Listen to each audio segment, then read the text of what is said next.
Euskal Herria Bilduk proposamen xume bezain garrantzitsu bat eramango du datorren asteko osoko bilkurara. Gipuzkoan gaur egun foru arauak prestatzerakoan derrigor aztertu behar da genero eragina. Ez aldiz hizkuntza eragina. Hau da, araudi bat egin daiteke euskarari nola eragiten dion aztertu gabe. Bestela esan da, erabaki publikoak har daitezke euskarari nola eragiten dioten aztertu gabe. Eta ondorioz hizkuntza normalizazioan laguntzen duten ala ez jakin gabe. Gainera, foru arau bat indarrean urtebetez egon ondoren, foru aldundiak horien gaineko ebaluazio egin beharra dauka, baina ebaluazio horretan ez du jasotzen ez genero eragina, ez da hizkuntza eragina ere. Ondorioz, Bildun uste dugu hor hutsune bat dagoela eta horregatik bi aldaketa zehatz proposatu ditugu.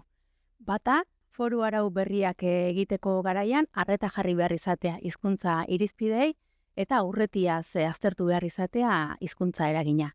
Eta bestea, foru arau horien ebaluazioa egiteko garaian, ebaluazio txostenetan jaso behar izatea bai genero eragina eta baita hizkuntza eragina ere. Izan ere, neurtzen ez dena ezin daiteke hobetu.